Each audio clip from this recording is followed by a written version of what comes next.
சொல்லுகிறார்கள்.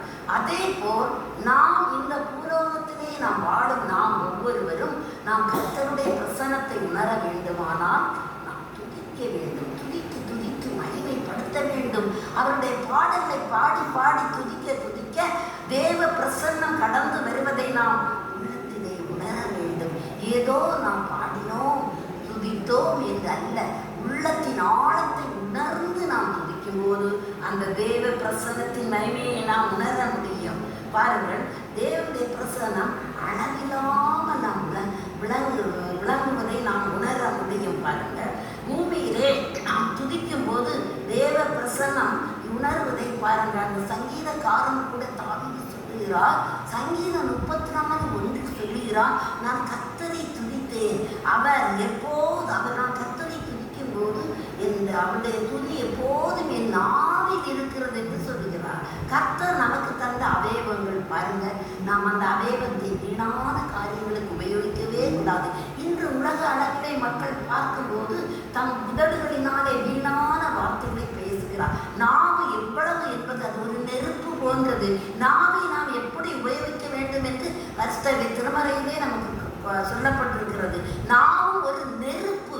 எனவே நாம் வார்த்தைகளை அழகோக சொல்ல வேண்டும். ஒவ்வொரு வார்த்தைகளிலும் ஒவ்வொரு காரியங்களும் மிகவும் அர்த்தமுள்ளதாக இருக்க வேண்டும். இந்த நேரத்தில் நாம் கர்த்தரை துதிக்கும் போது ஆவியோடு உண்மையோடும் கருத்தோடும் தேட வேண்டும். கர்த்தரை எக்காலத்தில் ஸ்தோத்திரிப்பேன், அவர் துதி எப்போது என் நாவில் இருக்கிறது என்று சங்கீதக்காரன் சொன்னது போல நாமும் எப்போது துதிப்போம். அது மாத்திரமல்ல, பாருங்கள், இந்த ஜனம் கர்த்தர் இந்த ஜனத்தை எனக்கென்று ஏற்படுத்தினேன் என்று அன்றைக்கு அந்த இஸ்ரவேல் மக்களை பார்த்து கூறுகிறார். இஸ்ரவேல் ஜனங்கள் என்னுடைய ஜனம், என்னுடைய ஊழியக்காரர் என்று அன்றைக்கே இஸ்ரவேல் ஜனத்தை தமக்கென்று தேர்ந்தெடுத்துள்ளார். இன்றைக்கு நாம் ஆவிக்குரிய இஸ்ரவேலராக நாம் விளங்க வேண்டுமானால் நாம் கர்த்தரை துதித்து துதித்து மகிமைப்படுத்துவோம். கர்த்தரை அவர் துதிக்கும் போது தெய்வீக பலம் நமக்கு வரும், நமக்கு ஒரு உற்சாகத்தை வரும். பாருங்கள், இந்த உலகத்தை பார்க்கும்போது அந்த சிறு குழந்தைகள் பாடகர்கள் கூட என்ன செய்தார்களாம், கர்த்தரை துதித்து கர்த்தருக்கு ஒசனா என்று சொல்லி மகிமைப்படுத்தினார். அப்படியானால் இந்த முதிர்ந்த வயதிலும் கூட நாம் என்ன செய்ய வேண்டும்? இந்த ஓய்வு நாளிலே அவரை துதிப்போமாக. இந்த துதிப்பதற்கு ஆதாரமாக ஒரு பாடலை பாடுவோம். வந்தனை உண்டு உண்டு அற்புத வல்லமை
மத்தியிலே அவர் ஓசன்னா என்று இருந்து அந்த தூதர்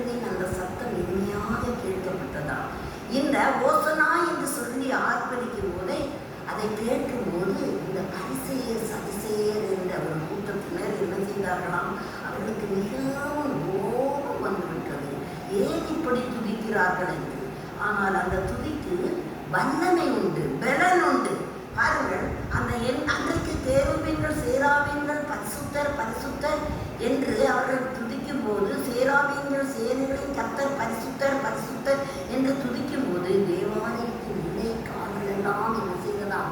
அசைந்ததாம். தேவாலயத்தின் நிலைக்கால்கள் எல்லாம் எதனால் செய்யப்பட்டிருக்கும்? மரத்தால் செய்யப்பட்டிருக்கும். அவை உயிரற்றவைகள். அந்த உயிரற்றவைகள் அப்படி அசைந்தால் ஜீவனுள்ள தேவனாகிய கர்த்தர் நம்மளை உயிரோடே நமக்கு படைத்திருக்கிறார், நமக்கு ஜீவன் தந்திருக்கிறார். நாம் எவ்வளவாக துதிக்க வேண்டும் அல்லவா? அந்த துதியில் என்ன இருக்கிறது? வல்லமை இருக்கிறது, தேவ பிரசன்னம் வெளிப்படுகிறது. எனவே நாம் அவரை ஆவியோடும் உண்மையோடும் கருத்தோடு துதிக்க வேண்டும் என்பதை நாம் மனதில் வைப்போம். சரி, இப்போதும் நாம் நிறைவாக ஒரு பாடலை பாடி இந்த துதி ஆராதனை நிறைவு செய்வோம். ஆவியா